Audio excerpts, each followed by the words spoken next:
And then when you go there,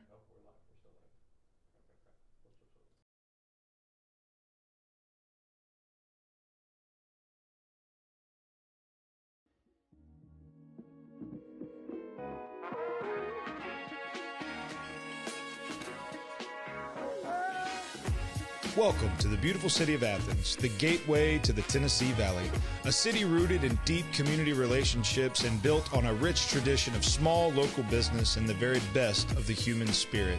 As Athens embraces the future, the signs of progress are in full bloom. Join us as we discover the bright spots in this charming southern city that we call home. This is Hometown Heartbeat, Athens. What is going on, Facebox? It is day 1,642 of quarantine, or at least that's how it feels to Connor Higgins, who is joining us from in studio for the first time since the lockdown began. Connor, I know I'm so used to talking to you when you get here. We got to get your mic set up so that you can join us for the beginning of the show. Oh, look at that. He finds a way to join us anyways because Connor's just an intuitive little booger. So today is going to be fun. I'm so fortunate now to have Carter Richardson joining us live. Carter has been begging me to get on the show for so long that it literally I think I was hurting his feelings, and so today I finally. No, I'm kidding. What happened was we were sitting in my office eating lunch, and one of the other foremen, Carter's a foreman here at Cotton Row, and one of the other foremen mouthed off that Connor wouldn't be a good interview, and Connor said, well, yes, I would, and I said, great, we'll find out. And so as it sits, that's how I got here. What are you doing, buddy? Man, working hard. Working hard? I don't know. We don't work them that hard. I don't think. So I mean, tell who is Carter Richardson first of all, because I mean I know, my wife knows, your mom knows, Sonia joining us, but for the rest of the world out there, who is Carter Richardson? I am. See the best way to put that. Well, Chad was right. This is a bad interview. No, I'm just kidding, dude. I'm just kidding. Go ahead. Continue. I'm just messing with you. I'm a young business owner looking to make a way for myself. Okay, well, there's a good packaged reply for you. So let me tell you a story. Carter played on one of my baseball teams, so he is one of the few people that are still alive. No, I'm kidding. But he can speak to what I'm sure many of you are curious because the stories about me coaching are apparently more prevalent than maybe I thought. I didn't realize this until. Anyways, but long story short, what was it like to play baseball for old Coach Zach? It most definitely the funnest team I was ever on. Funnest, for the record. Go ahead, continue. That's a word. Great coach, always a good time. And he went above and beyond, make sure we had what we needed, and made sure we looked the best. No, we did have sweet uniforms. That we did do. But I mean, did you ever see me? Did you ever witness? I'm risking myself here. Did you ever witness me lose in fact, tell your favorite story of me getting thrown out of a game or almost getting thrown out of a game, because I'm curious as to which one had the. Well, let me back up. It's not like there were that many. Okay, so I don't. Maybe there were. But go. I mean, I want to hear the story. All right. Which one was it? Let's see. We're at a tournament. I can't remember exactly which one. We're in a dugout. We're on offense, and there was a close play at third. Maybe it was first. Can't remember exactly. One of those bases out there. One of the bases. Okay. And it was a close call, and probably got it wrong. Maybe not. Well, he had enough out of this umpire, and he'd been giving us a tough day. So he decided he just turned and looked at the dugout and said, I'm gonna do this for y'all. And so he strutted on out there. Strutted, by the way. Yep, he got out there and he went and had a little conversation with that umpire. It didn't get out of hand, but it did make a difference in the ball game. Well, sometimes you got to let them know how you feel. I'll never forget when we were in East Cobb and I got tossed by the umpire in the first base box. That's and right. Roberto was over there. That's right. And he was like, like, did you say anything? And I'm like, literally no. Like for the first time, like I've deserved to be thrown out of many ball games, and I've not been thrown out of this one for a good reason. My wife just commented that her favorite is me and the scooter, and so I feel like I can't let a good opportunity to tell that story pass. I had just had my second or third ankle surgery. I was coaching a 9U team, I want to say, in Texas. This was early in my coaching career. I mean, if you can say career. You could say that. And I got tossed from a 9U game, and because I just had ankle surgery, I could not walk. I had a knee scooter. I got on my knee scooter, and I knee scooted all over my man's field on my way out. Look, those are not days I'm proud of, but no. So really what I wanted to talk about today a little bit with Carter is she says 13U. If they were 13U, they were the worst 13U team I've ever seen in my entire life because they were all about this tall, and they couldn't throw the ball from third to first. But what I want to talk about mostly is really like, your path to get here. And really like Hometown Heartbeat is about – it's about like – our hometown, meaning not necessarily geographic location, but more about like the feel of the hometown, the feel of, playing baseball at James Clements and the way that the people rally around the high schools there. And with us not having that this year, with senior years being canceled or ended early or whatever it is, I want to talk through your career path, if you will, from high school graduation to here, because I think it's important for a lot of people to hear that there are many paths that one can follow, and Carter tried to follow all of them and wound up in a place that suits him very well. And so, as I walk through this, like you went to high school, you graduated high school. What was the plan right out of high school? Plan out of high school, follow the normal path, college. I wasn't too sure if that was my calling to go to school and take that route. If we're being honest, it definitely wasn't his desire to go to class, no, right? Definitely, let's call it like it is. Definitely not my cup of tea to go to class. I was more about the working. Social aspects. I did like the social and working, aspect, but mostly yeah. social. Yeah. I'm going to translate for those of you that know Carter. He's one to lean on the side of modesty. Let's use that word. That's a good word to use. Yeah, it's an untrue word, but we're going to go there. And so from college, you tried that a few times actually, right? Yeah, I went a couple different places. I tried over the span of how many years? Because like you went, you came back, you worked, then we worked together, and then we were going to do some, and then you went to like Carter was about to start working with us, and then did work with us for a little while, and then was like, hey, by the way, I'm going to Mississippi State tomorrow. And I'm like, oh, okay, cool. I guess we did that early enrollment thing. So what was that time frame? I mean, so how old are you right now? I'm 20. So you're 20. So you graduated when you were old. No, I was young. I graduated when I was 17. Yes, you were young. That's right, because yes. So he graduated at 17. So 3 years have passed. Right. And you're about to be 21 soonish. Soon, August. Okay. I'll be 21. So almost 4 years. And in that time, what jobs have you had? I mean, what have you done? I mean, you went to college, you bounced around, you went to parties, you did the social thing. I mean, obviously, like legal and ethical and morally wholesome parties only. But definitely. But what have you done work-wise?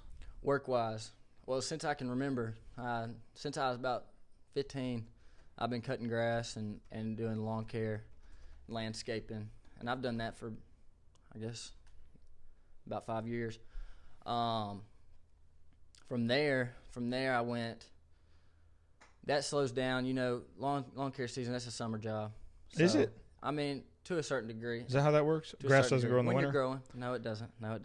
You do have things. He got my do sarcasm. in the winter. Took him a second, but he got it. So grass cutting, construction, that type of stuff. So I went from there, and I took a job. I took a job cooking chicken over there at Tenders. Yep, I did that. Michael Jason Hall joining. What's up, buddy? How are you? Aiken, South Carolina, tuning in. Go ahead. Yep. So I cooked chicken for a couple weeks, and I thought I'd do that for a little bit. Well, I got a call from my uncle. And what's your uncle's name, just out of curiosity? Uncle Stacy McFerrin. Uncle Mac. We'll call him Uncle Mac for the purposes of this story. That's his name. Oh, did I nail it? You nailed it. I'm talking about nailed it. Mac, M-A-C. Oh, without the K. Yep. He's the artist formerly known as Mac. Anyways, Uncle Mac calls. Uncle Mac calls, and he says, man, why don't you come over here? He lives in Tupelo. Tupelo. That's where I was born. Good gosh. Yep. Your storytelling is unparalleled. Continue. So I took that trip, and I went over to Tupelo, and I learned from him. He put me on his crew. It was me and another guy and my cousin Mac. Oh, Yeah. we got Mac on Mac Uncle action. Mac. Okay, We all got right. we got We got cousin Uncle Mac, Mac, cousin Mac, and mac Carter, and cheese. and Carter Mac. And Carter Mac. Got That's it. That's it. That's it. So I went over there. I stayed until summertime. Went over there about December. Stayed till summertime. Learned a lot. Sounds like it. Yeah, I did. It got me Sounds to where like I am now. And from there, I come back here. Got back into the lawn care game. Lawn care game. Hustle Yeah, every day. I'm hustling.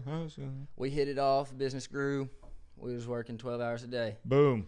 And got through that. Tried to go back to school. Well, that was about the time. After that is when I come. This is where I get to tell the part of the story. Come work for you. So my man comes to work for me. We're fixing to build something special. You know, we got this whole thing going on. Basically, what we're doing right now, we could have been 2 or 3 years early on it. That's probably right. it feels That's like. And again, young Carter, whom I've coached and know quite well.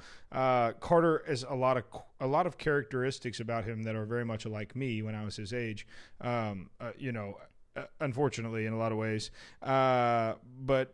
Mac McFerrin commented. Uncle Mac is watching this right now. What's up, Uncle That's what I'm Mac? talking about. Oh, look at Mac with going the. on? Is that a gang sign? We can't put. I'm kidding, Mac. I'm joking. But no. So we're working on Grand Holt building. We're working through a flip over in Elkmont, and we're about to do some work. And all of a sudden, it's literally like I'm going to Mississippi State. So That's you right. go to Mississippi State, and I'm gonna speed this story up and get us to where we're at now because I want to land there. And so you go. That doesn't work again. No telling how much money you've spent. Well, yeah, that was the biggest kicker right there was the money. Going to school and spending all that money, and when I knew I needed to be working and providing for myself and providing for that. I didn't want that burden to be on anybody else. So No, and so look, at the end of the day, as we come out of this, we've been talking about coronavirus here for a long time. You know why? Because it's ruled our world for the last I don't know how long. But as we come out of this, we're going to have a tremendous unemployment rate. Unemployment is looking to be in the mid-20 million people. I mean, we're talking Great Depression numbers. There's going to be a tremendous amount of people that are out looking for work. And the reason I brought you on, the reason I brought you on is because you ran your mouth. But what I want to talk about is kind of the concept of, like, Carter pursued the path that was prescribed him, not necessarily for him, right? And so while I'm certainly not sitting here saying folks don't go to college, folks don't follow a traditional path, that's not what I'm saying at all. I am saying that there are other paths. And so right. where Carter ended up landing was actually 3 years behind on a job that he could have started 3 years ago and carried with him some debt, or at least, if not debt, I don't know if you have no debt, but definitely money. Definitely. I don't know who footed that bill, but whoever footed that bill can't get that money back, and there's no degree to show for it. That's right. And so that leads us. No, it's a. We're going to go there. Oh, we don't need to. In most cases, college is a terrible investment. Just to be clear, if we're talking pure financial, if we're talking straight up money, Dave Ramsey would agree, and he's an OG. So, look, at the end of the day, we land here at Cotton Row, which is where we're at now, which is where we're going to land. And so for those of you out there that are unemployed and you have any construction experience, we're hiring. So we'd love to talk to you, one. We also are looking for an office manager, admin support kind of position. We're hiring. And so, if that's something you're interested in, you can email info@cottonrow.com with your resume or to set up an interview. But no, I mean, I come back to Connor.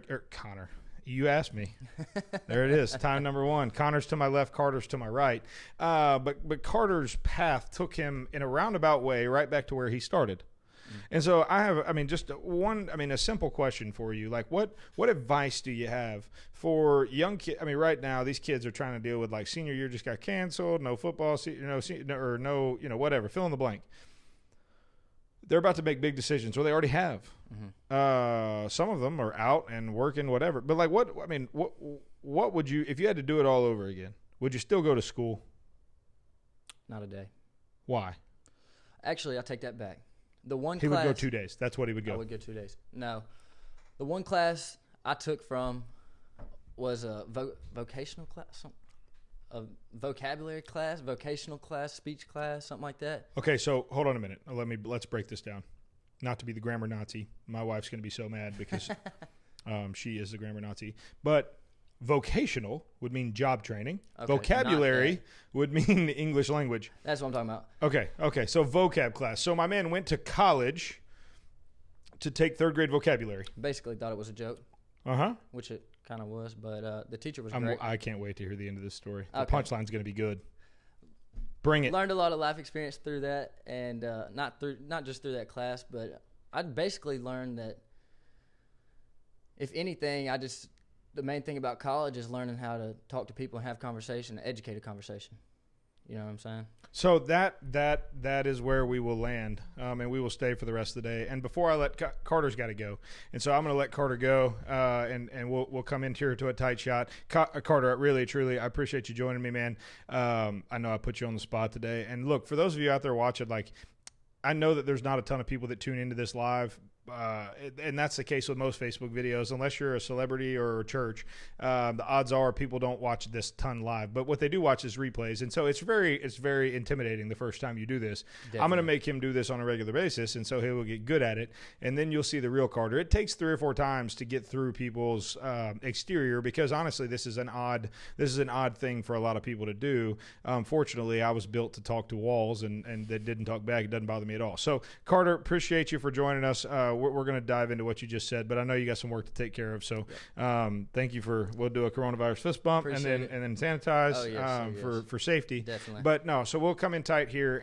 And so, you know, what I want to talk about there is what he just said is the vocabulary side and speaking in an educated manner. I hear so many teens and people today, millennials, even any people that they don't use the vocabulary of the language that is built for us in a way that is beneficial to them.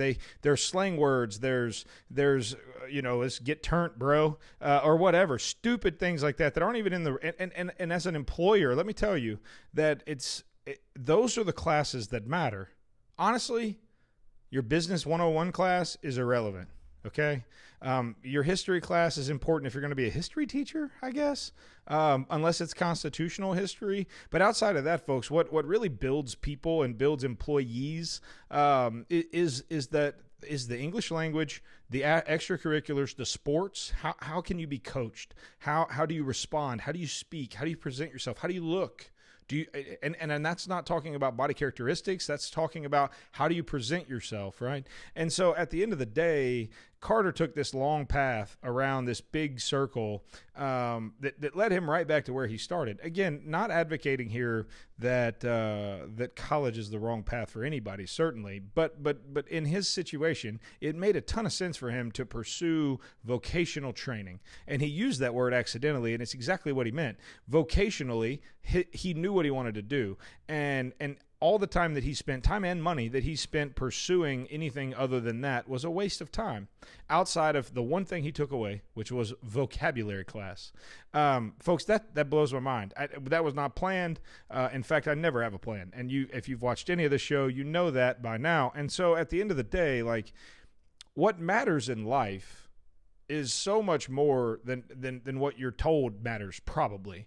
What matters in life is how you treat people, how you talk to people, how you dress, how you respect yourself, how you care for others, and ultimately whom you serve, right? And so we'll tie all that back in.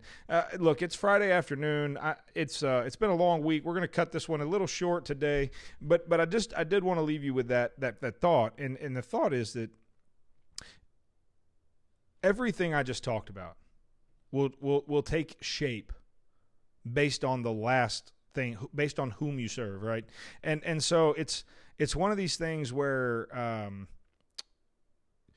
you have to make a choice for your life and where your path, where you're headed, where you're going, and that path is oftentimes dictated, for me, hopefully, I hope by my faith, my belief in a Lord that loves me, that laid His Son down for me, and you, most of you here in the Bible Belt know how that goes. If you don't and you'd like to, I'd love to talk to you. But at the end of the day, that dictates a lot of how I live my life, all of how I live my life. If I do this the right way, it dictates how I talk, I mean everything. And so it all comes down. Everything we talked about today comes down to principles. It comes down to some guiding principles, some things that are more prevalent now than ever here in the era of the coronavirus pandemic. Like what the principles by which we choose to elect our officials, by which we choose to live our lives, by which you fill in the blank, the principles by which you live will dictate life for other human beings in most cases. And that's a terrifying responsibility for us to have, but it's also an incredible privilege. And so on this Friday afternoon, as we prepare to off into the weekend sunset, I want to leave you with that, because this weekend, as you have your first weekend maybe out of quarantine, and you're at the safer at home order, the order rather than the stay at home order, then you now have decisions to make, and your life can in fact impact other people. If you're a carrier of the virus, if you're whatever, fill in the blank. And so even now, this weekend, as we start our first weekend out of quarantine, that choice can impact other people. And so I would just urge you to reflect on that today, and just like, what is your guiding principle? What is your whom do you serve? And I want you to think about that. And if you're looking for a place to join for a cyber church or online church this weekend, join us at Life Point in Decatur, Sunday morning, 10 a.m. It's an incredible, encouraging service, strong biblical teaching, great worship. I would encourage you to join us if you don't know the answer to that question, or join the church that you already are a part of, and worship with your family in a way that will glorify and honor God, and also bring joy and hope into your living room, into your heart, into your family this weekend. So guys, I love you as always. It's been another great week. We are on episode 32. 33 will come Monday. In the meantime, whoa, what was that? I was about to make my grand exit, and there it goes. All right, guys, I love you. I will see you next week. Connor, take it away, buddy.